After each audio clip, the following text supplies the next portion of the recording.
নমস্কার বন্ধুরা, আশা করি সবাই খুব ভালো আছো। শুভমিতা ব্লগে সবাইকে স্বাগত জানাই।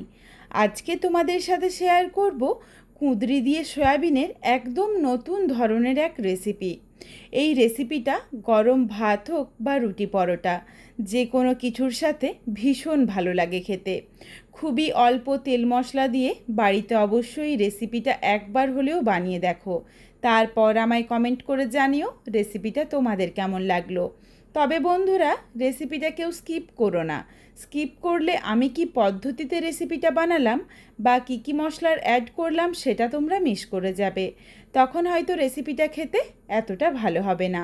তাহলে চলো বন্ধুরা, রেসিপিটা দেখে নেওয়া যাক। এখানে আমি প্রথমেই কুঁদরিগুলো কেটে নিয়েছি আর একটা পাত্রে গরম জল বসিয়ে জলের মধ্যে দিয়ে দিলাম 100 গ্রাম সয়াবিন। এখানে চাইলে তোমরা তোমাদের পছন্দ মতো সয়াবিনের পরিমাণটা আরও বাড়িয়ে বা কমিয়ে নিতে পারো। 1 ফুট ফুটে যাওয়া অবধি অপেক্ষা করব। খুব বেশিক্ষণ ফোটাবো না, তাহলে আবার সয়াবিনটা একদম নরম হয়ে যাবে। দেখো সুন্দরভাবে ফুটে উঠেছে। এরপর আমি গ্যাসের ফ্লেমটা অফ করে দিচ্ছি। গ্যাসটা অফ করে দেওয়ার পর রুম টেম্পারেচারের জল দিয়ে একবার জলটা পাল্টে পরিষ্কার করে ধুয়ে নিয়েছি। তারপর নিয়ে এসেছি এর মধ্যে আবারও একবার রুম টেম্পারেচারের জল দিয়ে দিলাম। এরপর সয়াবিনের জলটা চেপে চেপে তুলে রাখছি। এইভাবে যদি একটু সয়াবিনটা জলের মধ্যে ফুটিয়ে নিয়ে জল পাল্টে ধুয়ে ভালোভাবে চিপে রাখা হয়, তাহলে সয়াবিনের যে একটা গন্ধ থাকে সেটা কিন্তু একদমই চলে যায় আর রেসিপিটা খেতেও বেশ ভালো লাগে।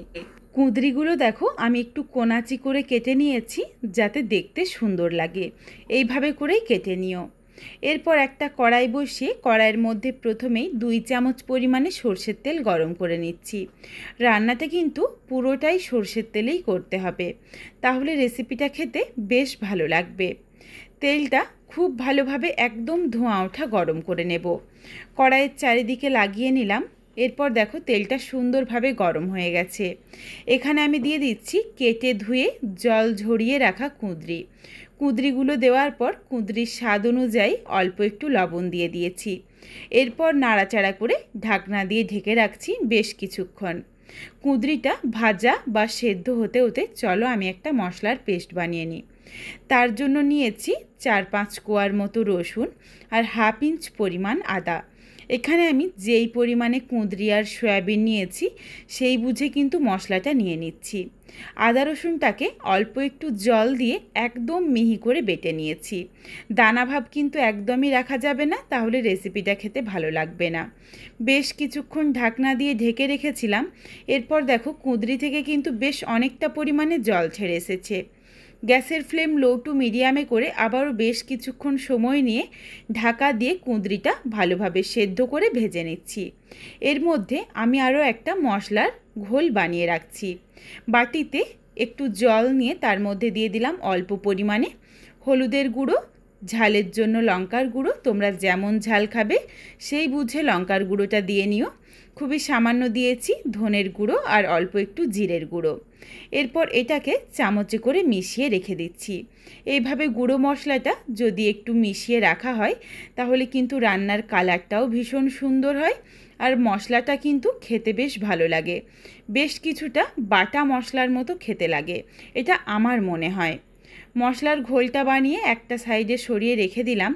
এর মধ্যে তোমাদের একটু আমি দেখিয়ে দিই, দেখো কুঁদরিগুলো কিন্তু সুন্দরভাবে সুসেদ্ধ হয়ে গেছে আর বেশ লাল লাল করে ভাজা হয়ে গেছে। এরপর এর সাথে দিয়ে দিলাম সেদ্ধ করে জল ঝরিয়ে রাখা সয়াবিন। সয়াবিনটা দেওয়ার পর 1 চিমটি পরিমাণে লবণ দিয়ে দিলাম, তার কারণ আমি কুঁদরির পরিমাণ অনুযায়ী প্রথমে লবণ দিয়েছিলাম।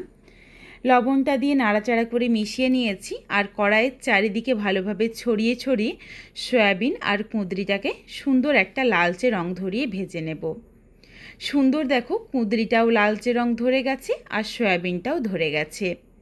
এরপর এগুলো তুলে রেখে দিচ্ছি। কুঁদরি কিন্তু শুধুমাত্র আমরা ভাজা খাই বা যে কোনো ধরনের যদি কিছু ঘন্ট বা চচ্চড়ি টাইপের বানাই তার মধ্যে দিই। তবে একবার এইভাবে কুঁদরি দিয়ে সয়াবিনের রেসিপিটা ট্রাই করে দেখো, বারবার কিন্তু তোমরা এই রেসিপি বানাবে, এতটাই ভালো লাগে খেতে। কুঁদরি আর সয়াবিনটা ভেজে নাবিয়ে রাখলাম। কড়াইয়ের মধ্যে 1 চামচ পরিমাণে সরষের তেল গরম করে নিয়েছি। তেলের মধ্যে ফোড়নে দিলাম একটা ফাটিয়ে নেওয়া শুকনো লঙ্কা আর অল্প পরিমাণে গোটা জিরে। ফোড়নটা কিছুক্ষণ নাড়াচাড়া করে ভেজে নিয়েছি। এরপর দিয়ে দিলাম মাঝারি সাইজের 2টো পেঁয়াজ কুচি। পেঁয়াজটা দিয়ে নাড়াচাড়া করে হালকা লালচে রং ধরিয়ে ভেজে নেব। তবে এখানে আমি সামান্য একটু লবণ দিয়ে দিলাম যাতে পেঁয়াজটা একটু নরম হয়ে যায়, কারণ এর সাথে আমি টমেটোও দেব। এই অল্প একটু লবণ দেওয়ার জন্য টমেটোটাও সহজে নরম হয়ে যাবে। পেঁয়াজটার মধ্যে দেখো একদম হালকা একটা কালার এসেছে। এরপর এখানে দিয়ে দিলাম অর্ধেকটা টমেটো কুচি। টমেটো কুচি দিয়ে খুব ভালোভাবে নাড়াচাড়া করে মিশিয়ে বেশ কিছুক্ষণ গ্যাসের ফ্লেম লোতে করে ঢাকনা দিয়ে ঢেকে দিচ্ছি, যাতে টমেটো আর পেঁয়াজটা একটু মজে যায়। এখানে তোমাদের আমি বলে দিই, এই রেসিপিটার জন্য কিন্তু তোমরা একদমই বেশি মশলার ব্যবহার করবে না, তাহলে রেসিপিটা কিন্তু খেতে এতটা ভালো হবে না। একদম অল্প মশলার মধ্যে রেসিপিটা খেতে দুর্দান্ত লাগে। বেশ কিছুক্ষণ নাড়াচাড়া করে নিয়েছি। দেখো পেঁয়াজটা সুন্দরভাবে নরম হয়ে গেছে আর টমেটোটাও। এরপর এর সাথে দিয়ে দিলাম আদা রসুন বাটা। গ্যাসের ফ্লেম লোতে রেখে একটু সময় নিয়ে মশলাটা কষিয়ে নিচ্ছি, যাতে মশলার কাঁচা গন্ধটা একদম চলে যায় আর অল্প অল্প করে রেসিপিটার থেকে তেল ছাড়তে শুরু করে। যদিও আমি খুব বেশি তেলের ব্যবহার করিনি, তাও দেখো খুবই অল্প পরিমাণে তেল ছাড়ছে। এরপর এখানে আমি দিয়ে দিচ্ছি যেই গুঁড়ো মশলার ঘোলটা বানিয়ে রেখেছিলাম সেটা দিয়ে দিচ্ছি। এরপর কিন্তু দেখো সুন্দর একটা কালার চলে আসবে। মশলা গোলা জলটা দেওয়ার পরও ঠিক 1 থেকে 1.5 মিনিট সময় নিয়ে গ্যাসের ফ্লেম লোতে করে একটু কষিয়ে নেব, যাতে জলটা একটু শুকিয়ে যায়। তবে খুব বেশি শুকানোর দরকার নেই, কারণ এর মধ্যে আমি ভেজে রাখা কুঁদরি আর সয়াবিনটা দিয়ে একটু কষিয়ে নেব, তাহলে কিন্তু রেসিপিটা খেতে বেশ ভালো লাগবে। মশলার দেখো কাঁচা গন্ধ যেমন চলে গেছে, তেমন কিন্তু মশলাটা খুব ভালোভাবে কষানো হয়ে গেছে। এরপর মশলার সাথে দিয়ে দিলাম ভেজে রাখা কুঁদরি আর সয়াবিন।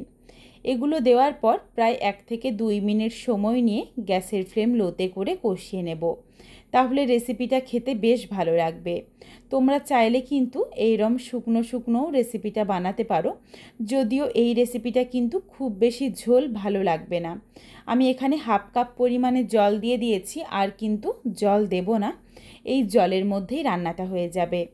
জলটা দিয়ে নাড়াচাড়া করে মিশিয়ে নেওয়ার পর দিয়ে দিলাম 1/2 চামচ পরিমাণে চিনি।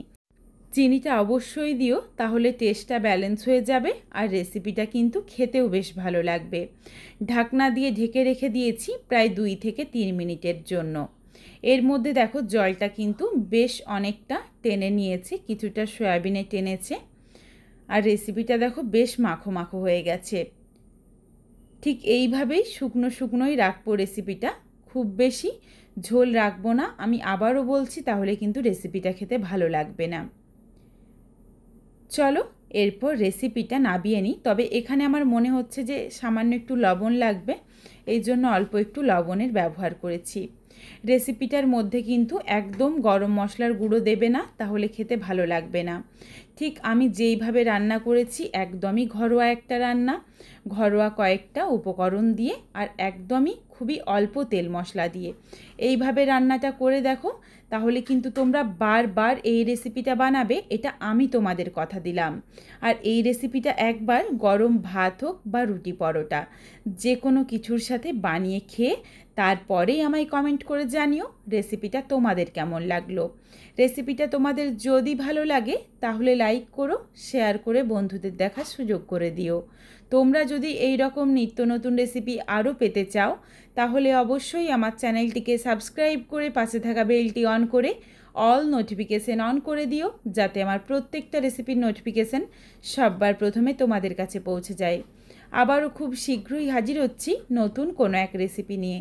পরবর্তী রেসিপি দেখার আমন্ত্রণ রইল। পুরো ভিডিওটা দেখার জন্য অনেক অনেক ধন্যবাদ। তাহলে আজকে আসি, সবাই ভালো থেকো, সুস্থ থেকো। আবারও শীঘ্রই দেখা হচ্ছে কিন্তু নতুন কোনো এক রেসিপির সাথে।